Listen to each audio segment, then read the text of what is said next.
Jagrata. Jai Masters. Lao Tzu in the Tao said something very, very beautiful, which really captures the essence of the Tao. He said, you see the ocean, and you see a whole lot of water. I see the ocean, and I see an empty bin that the water fell into. That is what's going on with spirituality. That is as deep as it comes. And he went further by saying, how much work does it have to do to get the water? Nothing. How much work does it have to do to keep the water? Nothing. Mount Everest, the highest mountains on the earth, can't hold on to the water. It goes down into the ocean. No matter what the mountain does, its nature is to shed water. No matter what the ocean does, its nature is to collect water. So the Tao, he talks about emptiness. I don't want to teach you the Tao, but we're going to talk around it in terms of your spiritual path. So is spirituality a mountain, something you climb, something you get, something you reach for, something you struggle for? Or is spirituality the act of emptying so that all that is naturally falls in? So exactly like that ocean bed, by the way, in Christ's parables, he said it as follows, blessed are the meek, for they shall inherit the earth. He who is last shall be first. Doesn't mean somebody who's weak, who's nothing. It means somebody who's empty. It means somebody who's not making a mountain of themselves. Somebody who's hollow. In the Buddhist term, somebody who's void, empty. This emptiness is fullness. Would you say the ocean was empty? Or the ocean's full? Obviously you see it as full. But I'm telling you, in a Taoist, Zen, spiritual sense, it is empty. The ocean is the empty bed. The water is just what filled it naturally and will always fill it naturally. The ocean needs to do nothing. That's what you want to become. You want to become empty. Real spirituality is about emptiness, just like the Buddhists teach. Empty. The empty mind, the empty bell. That's very Zen. Christ also said, you must die to be reborn. You must become empty in order to become full. So what does it mean, in the deepest sense, that's what we're talking about, to become empty? Well, in order to become empty, you have to understand what you're full of. What am I full of? If my natural state is this hollow, is this empty, is this deep, that the whole universe can fit in or fall into, what am I full of? You're full of the following. Events have happened to you. That's natural. The world is a happening place. Things unfold in front of you. Things unfold everywhere. Your consciousness is standing in a given place. Therefore, what is comes into the ocean bed of your consciousness. I want you to see your consciousness as the ocean bed. So what is comes in. You know, you don't go out. Just like the ocean bed goes nowhere, does it? Doesn't have to go anywhere to collect the water. You don't even look outside. You don't even hear outside. What is outside comes into you. Do you know that? Your eyes, your ears, your nose, your touch, these are senses. They pick up the vibrations of the physical plane, turn it into codified messages, almost like digitized it, send it up your nervous wires, and it renders within your mind. You in there receive it when it comes in. You don't go out here. Right now, you're not looking at me. I'm getting in there to you. Do you know that's the truth? Go ask any scientist, any medical person, anything. All right? It is light rays bouncing off of your molecules, the molecules of your body and of the wall and of the picture, and they bounce off because they can't make it through. If they make it through, you don't see anything.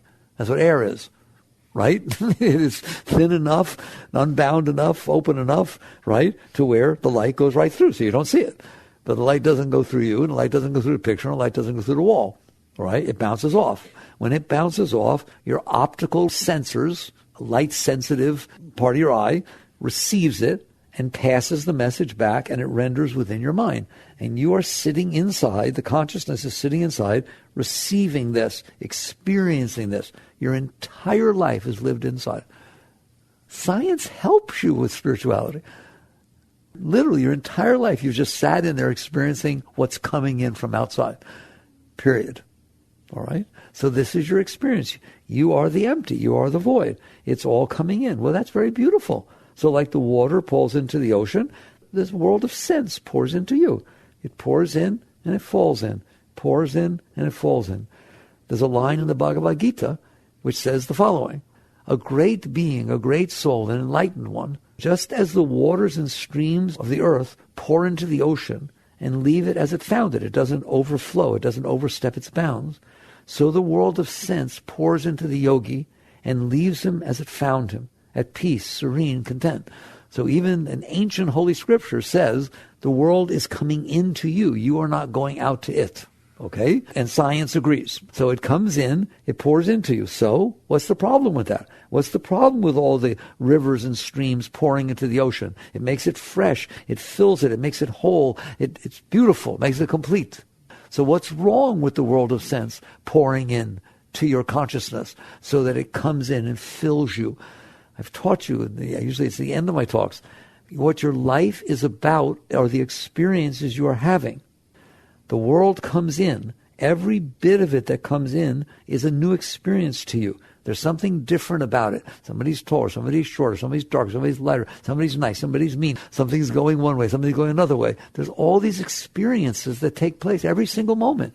There's an experience unfolding in front of you that comes in to feed you. It's food. It comes in, it pours in, just exactly as the waters of the rivers and streams are feeding the ocean. They are making it whole, they are refreshing it, they're making it complete, they're making it greater.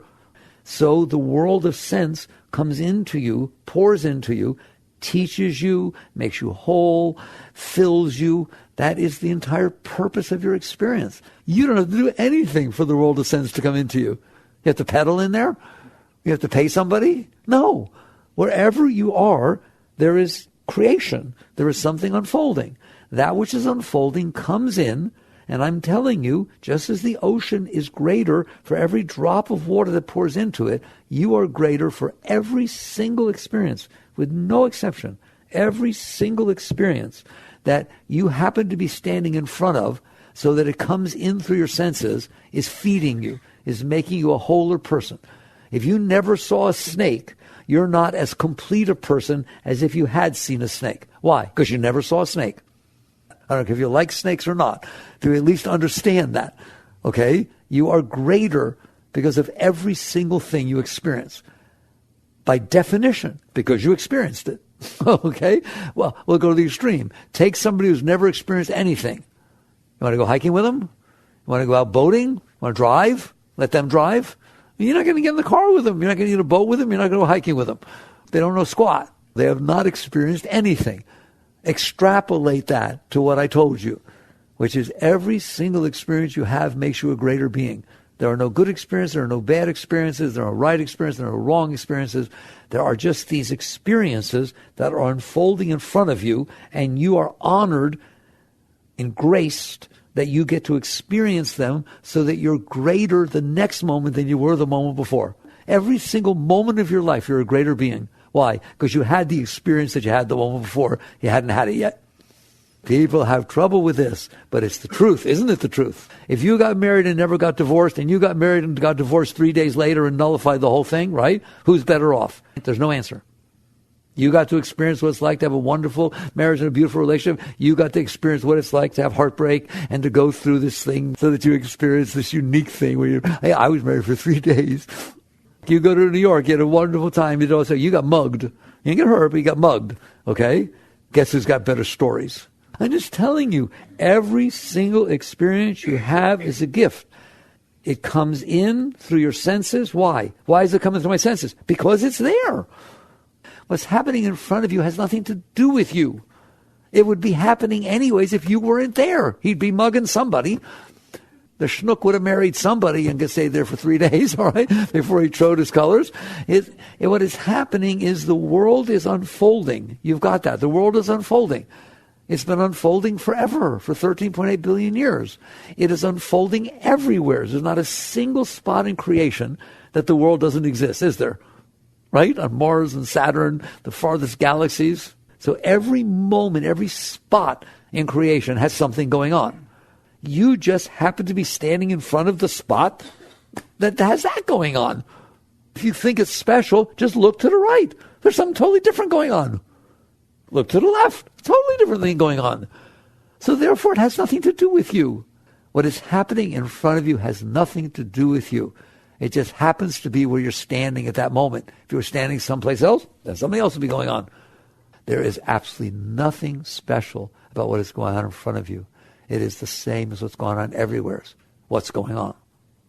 That's what it is, right? Whatever is going on is what's going on. Every single place is experiencing something, but you're not there. Your consciousness is experiencing the light that is bouncing off what's happening and is coming through your senses and is feeding your soul.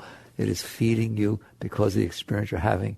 If you're a high being, you would just say thank you every single moment of your life. It's like winning the lottery. Every moment. Wow, I got to experience that. I told you, if somebody is standing in front of you yelling at you, they are not yelling at you. You just happen to be standing in a place where somebody is yelling. They'd probably be yelling anyways. Okay? Something is making them yell.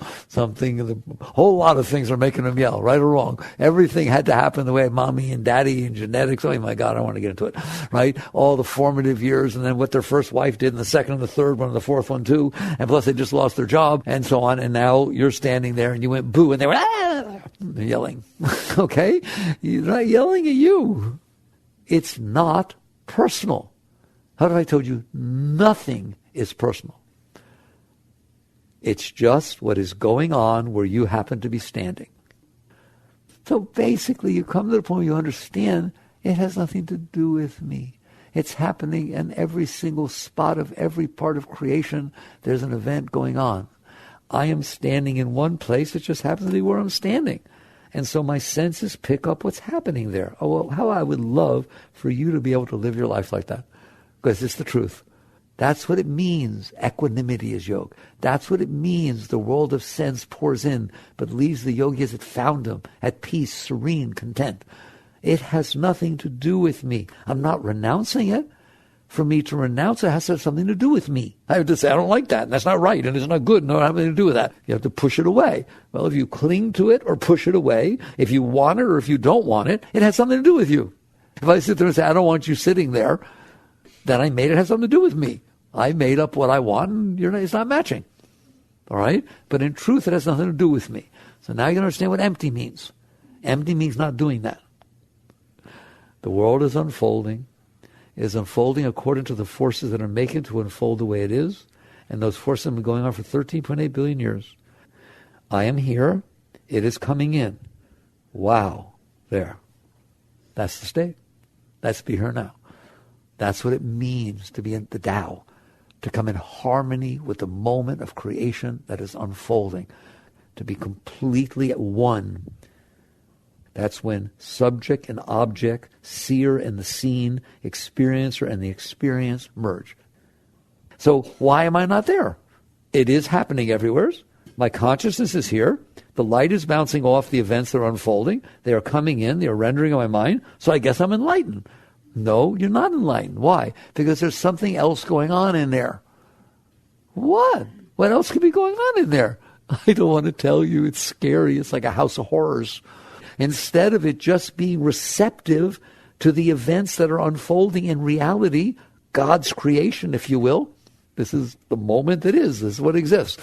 It's coming in, and I'm experiencing it. Thank you. It's making me wholer. No matter what's happening to me, it's an experience that now I'm a greater being because it happened. So I just keep receiving, and I can participate in it. If it's flowing this way, I work with it. If it's going that way, I work with it. I'm just open, receiving, and that's not what happens. So what happens? There's something else in there, and that's the whole problem. And when I talk about spirituality, it's always about losing something, about emptying. This is what it is. What's in there? What's in there? You have created in your mind hopes, dreams, views, opinions, concepts, likes, dislikes, preferences, wants, not wants, haven't you?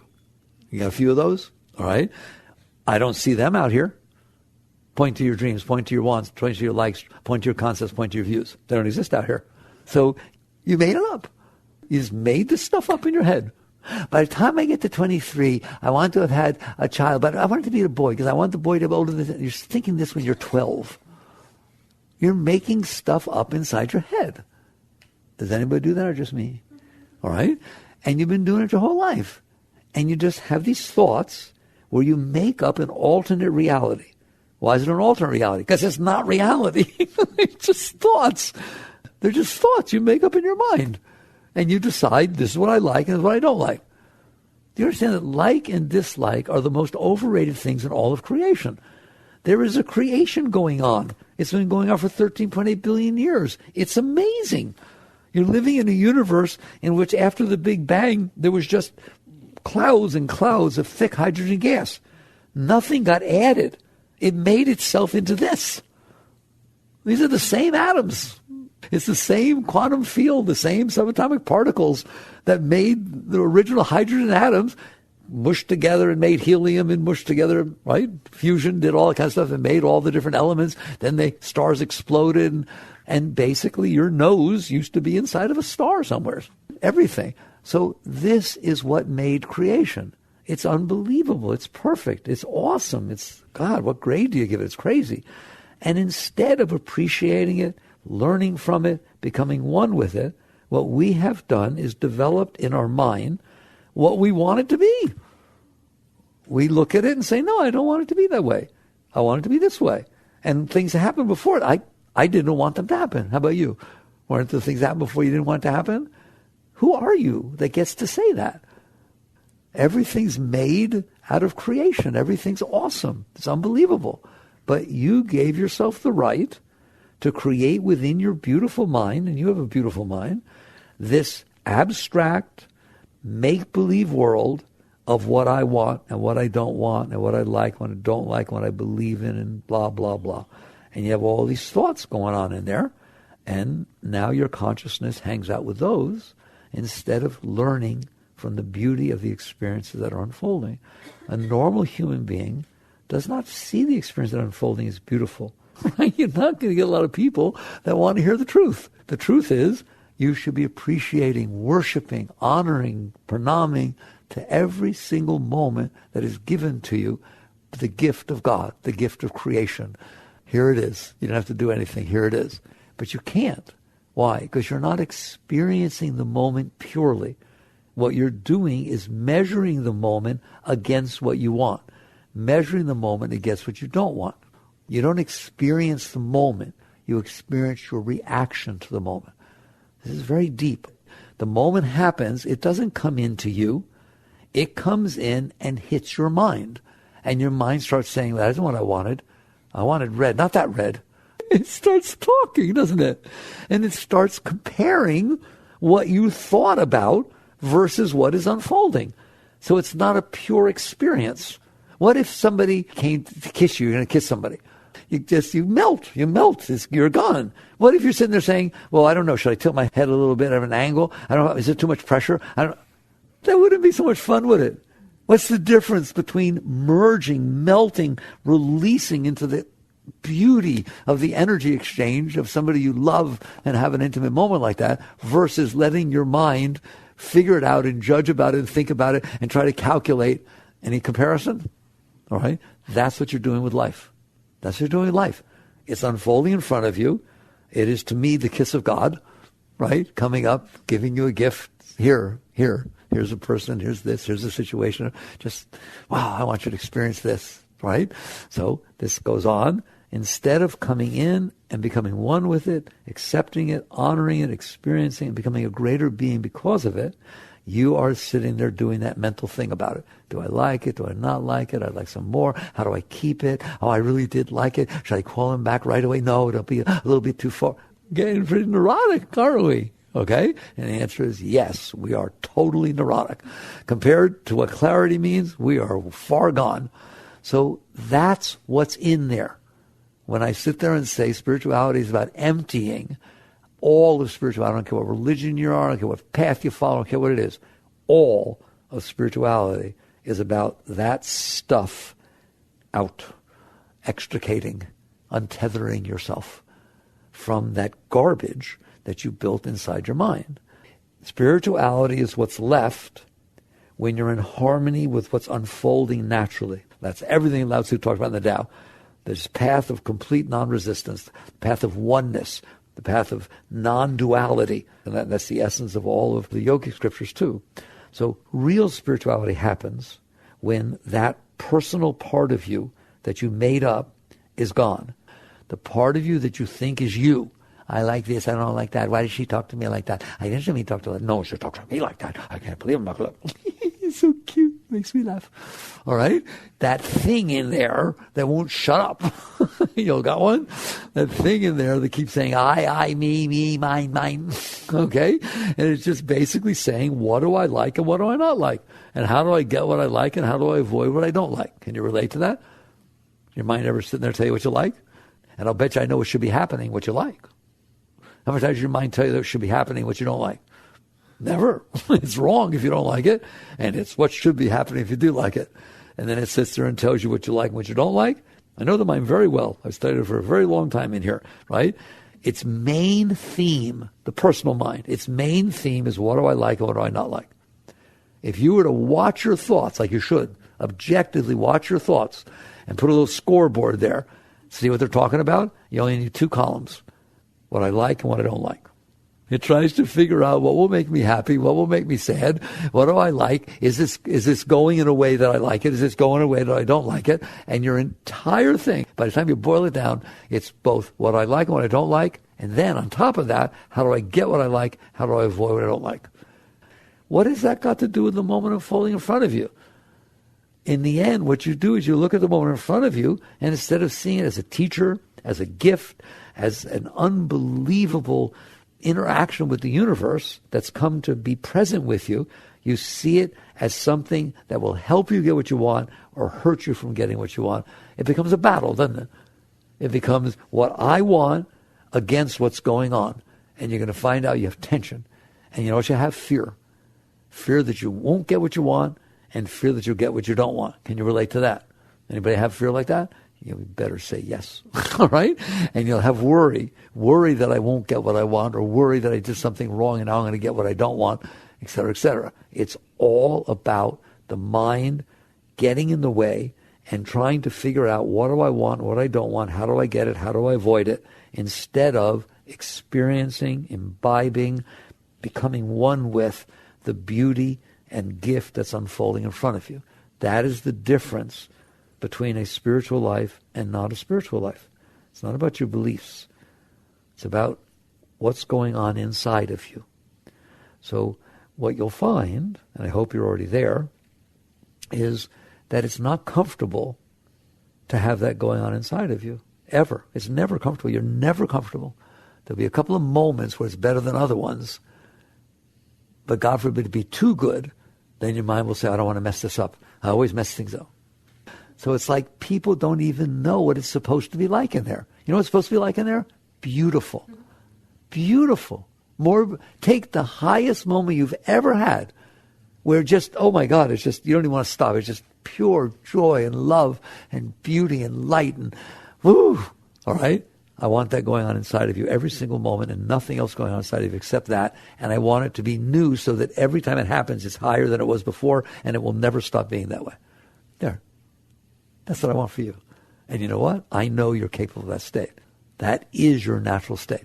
When you don't have this stuff going on in there that's creating the melodrama, the commotion, how can you be okay if every moment you're out there saying, what do I want, what do I don't want? It'll just create so much bellyache and tension and ulcers that creates so much stress. You have to go out there and try to get everything in the world to be the way you want and not be the way you don't want. And you end up fighting all the time. And you're scared, and there's all kinds of stuff. They have all these weird emotions like jealousy. What is jealousy? I think I know what I want, but it looks like somebody else is getting it. I don't like that. All right? What's anger? I have this that I want and I can't make it happen. I'm frustrated. It's building up inside of me. I can't handle that I can't get what I want. And so it blows up inside. All of the negative human emotions, envy, jealousy, anger, insecurity. What's insecurity? I know what I want, but I'm afraid to do anything. I know I'll never get it. I always fail. And then what about egotism? I can get what I want. I'm better than everybody else. I know I can get what I want. It's just you end up fighting every moment of your life. You do not have to live like that. You are not supposed to live like that. You mean there's another way to get what I want? I can meditate on it and do mantras and attract to myself everything that I want? You came to the wrong place. It is about letting go at the root. And the root is this garbage you built inside your mind that makes you think that the only way you're going to be okay is if you get what you want and avoid what you don't want. So it's all about understanding that if you're struggling with life, you're doing something wrong. If you're disappointed by life, you're doing something wrong. Not that life is wrong. Don't do that. Don't sit there and say, when life is unfolding the way I want it to, it's right. And when life is unfolding the way I don't want it to, it's wrong. And then blame somebody and get all upset. You have to understand you did this. You took a universe that's whole and complete, that's going on everywhere. And where you stand, you're making a drama out of it's not the way you want it to be. Of course it's not the way you want it to be. Why would it be? You just showed up yesterday. You sure just showed up in the spot where you're standing a moment ago. Why would it be the way you want it to be? I just, once more, do you get it? That moment in front of you took 13.8 billion years of everything being exactly the way it was for it to be the way it is. Your great-great-great-great-grandfather had to meet your great-great-great-great-grandmother, or you ain't here. Everything had to be exactly the way it was for it all to flow through time and space and end up in front of you. And you're sitting there expecting it to be the way you just made up. Why would it be that way? It's not going to be that way. What you're doing is violating all the laws of the universe, okay? There are reasons that things are the way they are. Not good or bad reasons, just reasons. They are the influences that made it be that way. And they have happened all through time and space. And they come together, they coalesce together to create the moment that's in front of you. But you have in your head something you made up 12 years ago about what you want to happen. I don't want it to rain today. I don't want it to rain today. I've set up for a vacation and I don't want it to rain on my vacation. Well, you got a bad case of the wants because the rain ain't got nothing to do with what you want. And so if you set up what you like and dislike against reality, that's going to create a lot of tension. If you pit yourself against reality, you're going to lose. You're going to be afraid that things won't be the way you want or that you'll lose what you do want. And it's going to create this tremendous, you know what tension's like? You ever feel it? It tightens up. It tightens up, doesn't it? All right? It's like you have a natural instinct inside of you, the fight and flight stuff, right? Survival. You are using that instinct because you're afraid the world won't match what you want. And now it's making you have fight and flight and adrenaline and all kinds of garbage that's knocking you completely out of balance. You can't live like this. It is not how you're supposed to be living. If the universe, God, creation, call whatever you want, made this unbelievable place for you to live with flowers and trees and skies and things and planets and galaxies and water and rain and wind and snow and people and giraffes too. There's lots of things, aren't there? And you're just here and you're making a complete mess of it by saying, I don't want to experience what's being given to me. I want to experience what I made up. That's as simple as I can say it. And don't worry, everybody else is doing it too. That's the cause of all suffering. That's what suffering is. Suffering is different than pain. Pain is your nerves sending you a message because something didn't fit right. It wasn't good, right? Trying to wake you up, saying, oh, my leg hurts, right? Suffering is that you pit what you want against reality and you start suffering inside. It gets hot in there. It gets disturbing in there. Because resistance creates disturbance, and you are doing nothing but resisting everything. Why? Because you honestly believe it's supposed to be the way you want. It is not. It is supposed to be the way it is, at least for that moment. You can influence it going forward, right? But at least for the moment you're interacting with, you have to learn to appreciate it. You have to learn from it. Well, what do I do if something happens in the moment that's not comfortable? Learn how to experience something that's not comfortable.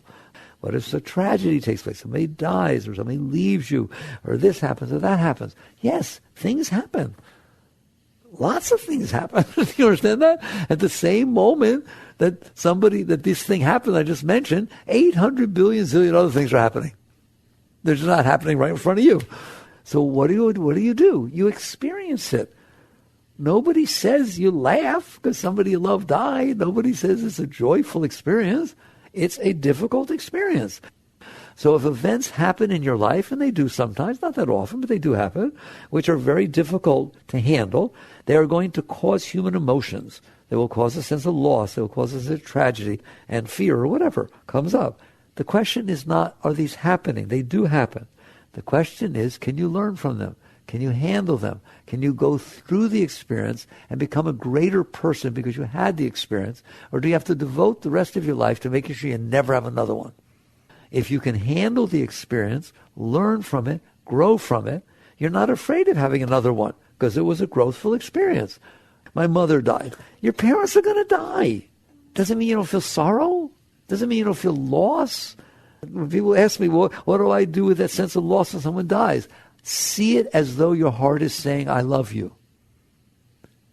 It doesn't say it when somebody you don't know dies or somebody you don't care about dies. That pain, that sense of loss is another way for the human heart to say, I love you. I love you. Well, there's nothing wrong with loving somebody. See it as a beautiful experience, a sense of loss. You don't laugh. It's not that kind of experience, but it's beautiful. Music, not every piece of music is ode to joy or the rites of spring, is it? So life plays you music. Life gives you different experiences. The universe went through a lot of trouble to create all these varied experiences for you. So when you have them, yes, they can be difficult. Yes, they can be painful. When you can go through a difficult experience, you become stronger. You become healthier. You become wholer. Now when another person has a death or something, you are more capable of helping them.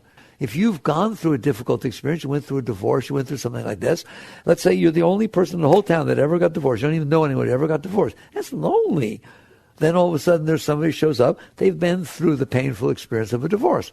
Well, they can help you, can't they? You can feel some solace and they can feel I'm not alone.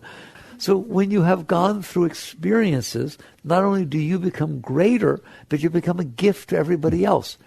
Now, if you didn't make it through it, if you let it scar you, if you're the person who said, no, I'll never love again, I have nothing to do with anybody, dump me, right, and just closed down and got yourself all scarred up, now not only did you not learn from the experience, you got hurt, you got brought down, but now you're no help to anybody.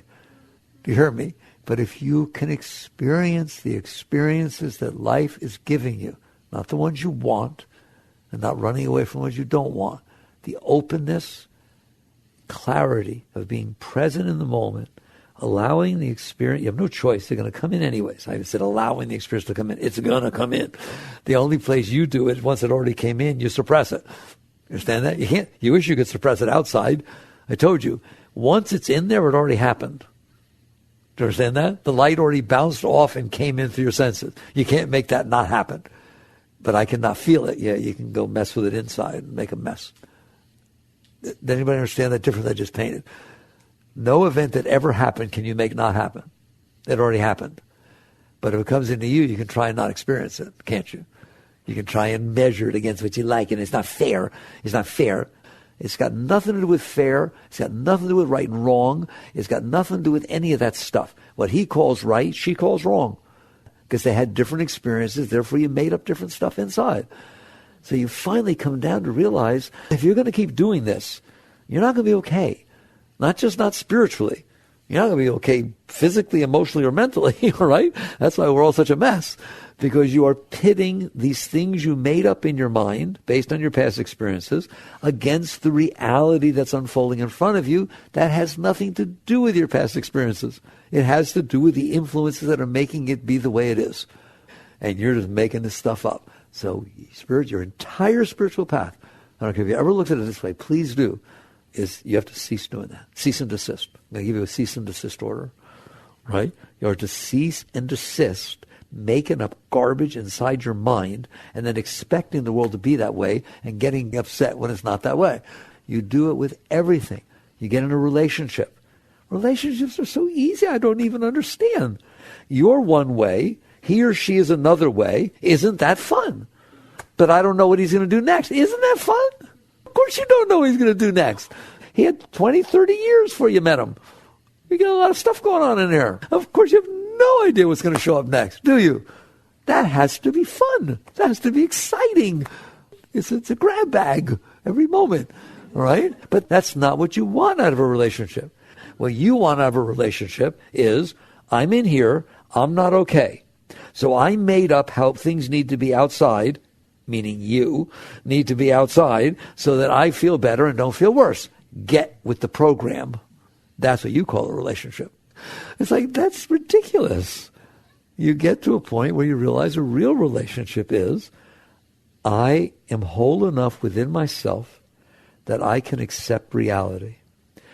I don't live with a whole lot of people. There's only one other person in my house. So this person is reality to me the way they are. I'm going to use this relationship to be sure that I'm able to handle things that are different than me. Not that it should become the same as me. I'm not even going to tell you what I think I want, because I don't want what I want. If you ask me, if you tell me you love me, how do you want me to be? I wouldn't even begin to answer that question. Because the part of me that would answer it, I don't want. Therefore, I sure as heck don't want you being that way, because that's just going to reinforce. I told you, if a kid's throwing a tantrum in a store, don't ask him, what did you want, sweetheart? What color? What, are you crazy? You ain't getting the kid what he wants, are you? The more you love the kid, the more you will not get him what he wants, right or wrong, if he's literally throwing a tantrum in the middle of the store, because all it does is reinforce the pattern. So it's the same thing with you. If he's throwing a tantrum in there, I want somebody who loves me and is always there with me and goes to lunch with me all the time and does the thing. But he's mean, there's just enough space when I need it. And knows how to know when I need the space. I shouldn't have to tell them. They should know when I want to be close, and they should know when I need the space. You run from that person. Do you understand that? You run as fast as your legs will take you.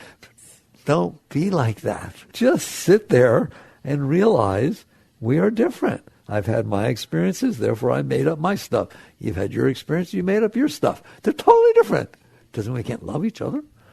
Doesn't mean we can't live together. Doesn't mean we have a beautiful, beautiful, exciting relationship as you be you and I be me. And we learn that each part of us that is not the way the other person expects helps us get rid of ourselves.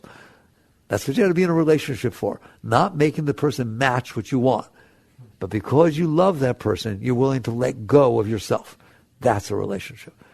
Not because you love them, they should be the way you want them to be.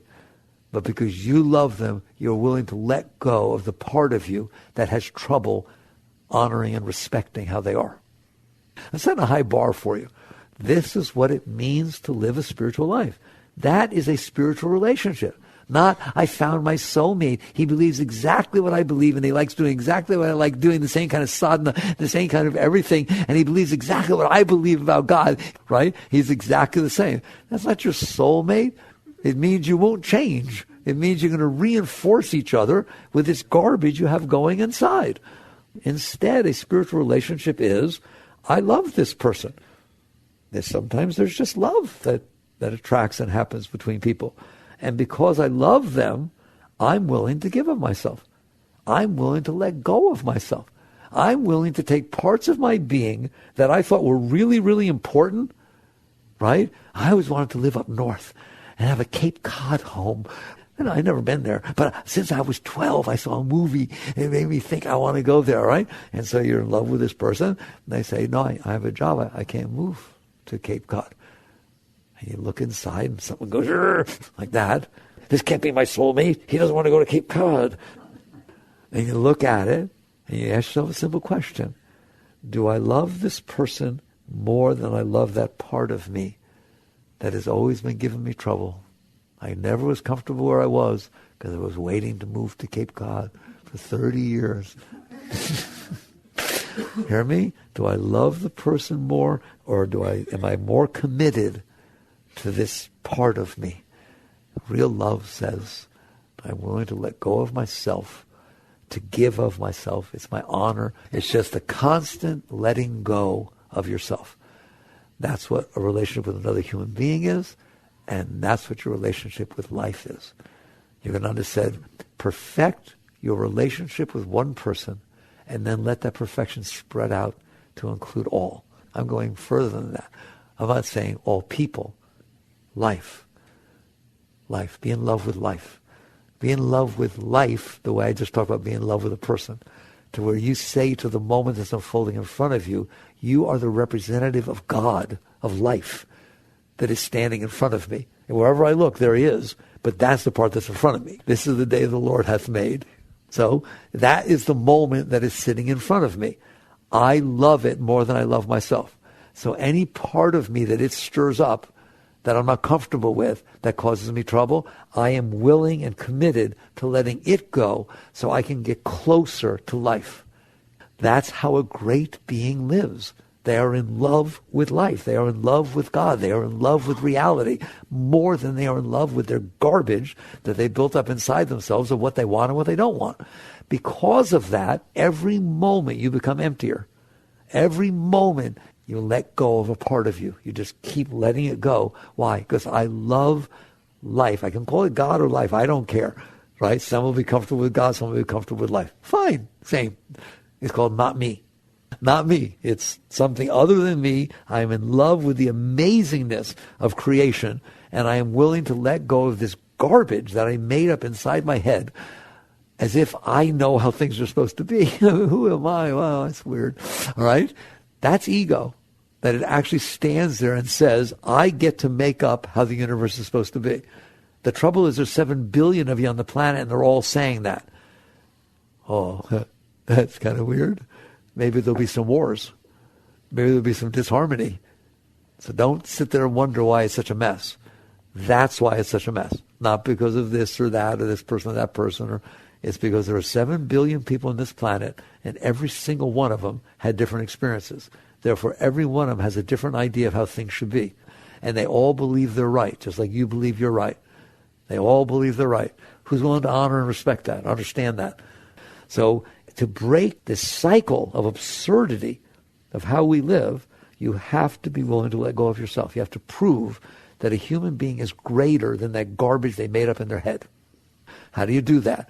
The moment unfolds in front of you, it causes some disturbance inside of you. Sometimes it does that, doesn't it? All right?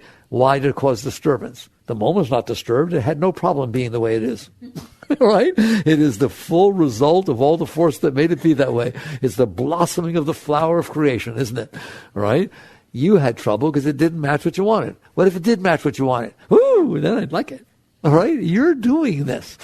And so you use every moment to let go of yourself. That's how you go back to where I started. The empty bed. You empty yourself. Spirituality is about letting go of yourself. It's about dying to be reborn. It is about emptying oneself. And so basically, as you empty this stuff, I think we made it pretty clear what it is you're full of. It's just made up things. You just made up what you like and do. What do you think? Where'd you get what you like or dislike? You made it up. It's just you had past experiences. Come on, let's get it over with. Where did you get your likes and dislikes? You had past experiences. Some of them felt good. You had past experiences. Some of them felt bad. I guarantee you the ones that felt good are your likes, and the ones that felt bad are your dislikes. They are learned experiences based upon how you took what was unfolding in front of you. One person got divorced. It was the finest thing that ever happened to them. Their life blossomed. They met somebody unbelievable. Now divorces aren't so bad. They're good things. Sometimes you had divorce. Another person got divorced. They couldn't handle it. It ruined their life. They never ever met somebody again. They're bitter and angry. Ooh, divorces. Catholics are right. Nobody should ever get divorced. Do you understand that? And it's that way with everything. Your past experiences programmed what you like and what you don't like. There is nothing holy about them. If you look to the right, you'd have a different experience. You'd like a different thing. That's, to me, when it gets embarrassing. If I had just looked to the right when something was going on so I didn't experience it, and it didn't leave that impression on me of like or dislike, then I'd be totally different. That's too random for me. There's no way I'm living my life that way. How about you? So instead, you use life to let go of yourself. You just keep letting go of yourself. Keep letting go of yourself. And as you let go of yourself, life stops bothering you as much. Why? Because there's not as much in there resisting and demanding that it be exactly the way you need it to be. If nothing else, you become a little bit more open. The weather doesn't have to be between 68 and 72. We can handle 60 to 80. All of a sudden, a lot more nice days. The humidity doesn't have to be below 40. It can get up to 60 or 70%. The broader your base is, the more you can experience what's going on. So you want to broaden this area that you're comfortable with. You don't do that by making the world be that way. You do that by letting go of the part of you that can't handle reality. That's all I'm asking you to do. By the way, that's the most spiritual thing you can ever do. Let's make it very simple. No God. Let go of the part of you that can't handle reality. Now let's say it another way. Not my will, but thy will. Is that not the same thing? Okay, isn't that beautiful? So you can say it spiritually, devotionally, or you can say it scientifically. The point is, reality is unfolding. Can you handle it? So basically, you learn to relax and release, relax and release, relax. Then what will happen is you become emptier. And as you become emptier, more stuff fits. And as more stuff fits, it's more comfortable. And because it's more comfortable, you want to let go of more. And you go on an upward spiral instead of a downward. And all of a sudden, you can handle anything. And I mean anything. Imagine if you woke up in the morning, you realized, no matter what happens today, I will be fine. And I mean no matter what, I will be fine. Does it mean your heart won't hurt? No, but I'm comfortable with my heart hurting. Does it mean your mind might get weird about something somebody said? I've been there, done that. I've seen that plenty of times. It's funny. Learn to play in there. And once you can play and you're open, you'll see that all of a sudden this joy starts to fill the emptiness you created. It's not that it stays empty. It's that because it's empty, it can get filled with something else. Right now it's full of your garbage. As it empties, it starts to get filled with spirit. And that's what happens. You must die to be reborn. As you empty, God flows in, spirit flows in, and you start to feel joy and lightness and ecstasy and love. And life becomes a beautiful, beautiful experience for you and everybody around you, by the way. You spread that light. That's what spirituality is. Become empty. Empty. Empty yourself. Empty yourself. You'll become full. All right? Hope you understand these things because I care about you. This is how to have a beautiful life.